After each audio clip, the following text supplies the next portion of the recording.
నమస్తే, welcome to Y news. అరాచకాల సృష్టికర్త YS Jaganmohan రెడ్డిపై తెలుగుదేశం పార్టీ పొలిట్ బ్యూరో సభ్యుడు యనమల రామకృష్ణుడు మండిపడ్డారు.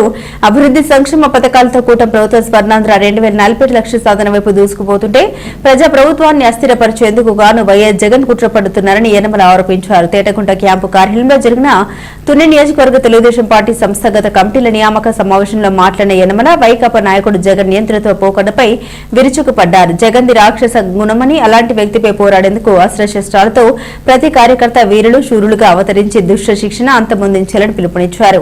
జగన్ 5 ఏళ్ల విధ్వంసకర పాలన వల్ల రాష్ట్రం అధోగతి పాలైందని, రాష్ట్ర పునర్నిర్మాణం కోసం చంద్రబాబు, పవన్ కళ్యాణ్, లోకేష్ అహోరాత్రులు శ్రమిస్తున్నారని యనమల పేర్కొన్నారు.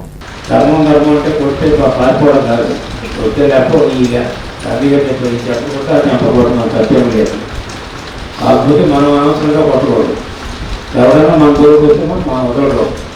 అంటే మీరందరూ కూడా మన జోలికి రాకుండా ఉండాలంటే మీరంతా వీరులు అవ్వాలి, సూర్యులు అవ్వాలి. అప్పుడే మీరు ఎవరు జోలికి రావాలి.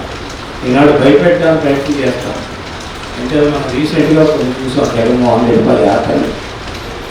అక్కడ మనకి ప్రకాశం జిల్లాలో ఒక యాత్ర, తెనాలిలో ఒక యాత్ర చేశాం. ఎంత దౌర్జన్యం చేశారంటే అంత దౌర్జన్యం చేశాం.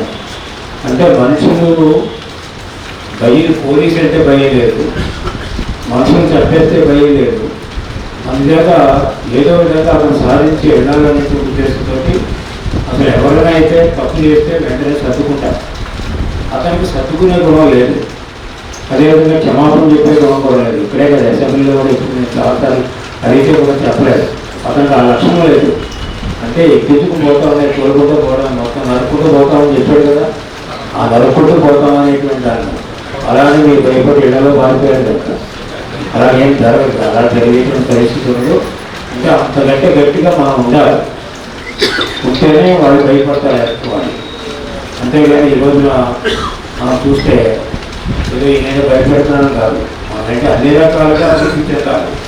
మనతో పాటు నియోజకవర్గంలో ఉండేటువంటి గ్రామాలు అభివృద్ధి చెందాలి. అదేవిధంగా గ్రామాల్లో ఉండేటువంటి ప్రజలు అభివృద్ధి చెందాలి.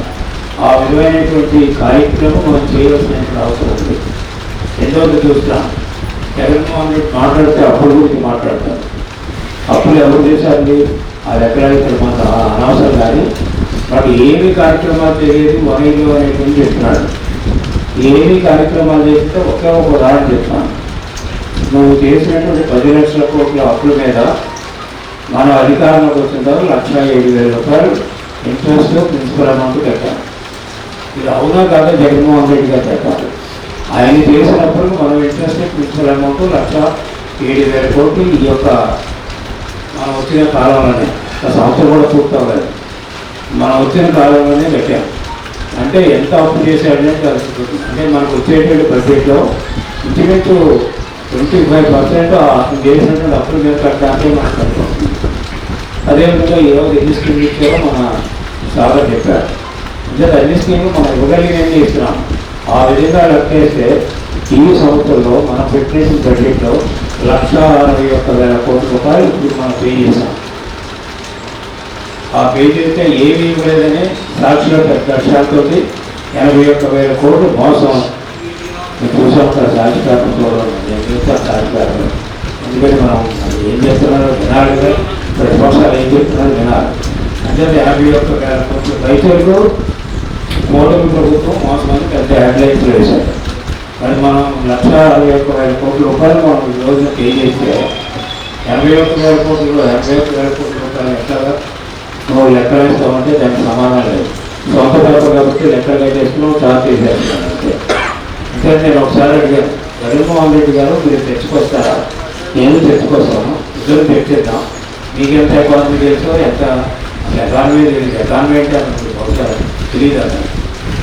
అతను ఆర్థిక వ్యవస్థను చిన్నవర్గం చేశాడు కాబట్టి ఈరోజు ఈ పరిస్థితి వస్తుంది. మళ్ళీ దీని నుంచి మనం పైకి వెళ్ళవలసినటువంటి అవసరం. అదృష్టశాత్తు మనకి బీజేపీ మనకు సపోర్ట్ ఉంది. కూటమిలో మన గవర్నమెంట్ ఆఫ్ ఇండియా మార్క్స్ వస్తున్నాయి. పవన్ కళ్యాణ్ గారు ఆయన చతుర్థి పనిచేస్తున్నారు. గ్రామీణ ప్రాంతాలకి మన నాయకుడు ముఖ్యమంత్రిగా ఆయన కష్టపడి పనిచేస్తున్నాడు. లోకేష్ పనిచేస్తున్నాడు. ఇంతమంది పనిచేసి 2047కి మనకి స్వర్ణాంధ్రప్రదేశ్ రావాలంటే మనం మన అధికారాన్ని పర్మనెంట్గా నిలబెట్టుకోవాలంటే ప్రధాన ఇంటి కోసోత్సవం అనేది మీకు ఈ సందర్భంగా మనం చేస్తున్నాం. ఇదే కాకుండా రాష్ట్రంలో ఏ విధంగా అయితే 80-47 స్వర్ణాంధ్రప్రదేశ్ మిషన్ తయారు చేస్తారో ప్రతి నియోజకవర్గం తయారు చేస్తారో మన నియోజకవర్గం ఆల్రెడీ తయారయ్యింది, ర్యాప్ రెడీగా ఉంది. ఇది నియోజకవర్గం 20-47 స్వర్ణాంధ్ర నియోజకవర్గంగా తీర్చిదిద్దడానికి ఆల్రెడీ డ్రాఫ్ట్ తయారు చేశాం. అది పరిపూర్ణం కావాలి, అదేవిధంగా అది పూర్తి కావాలి.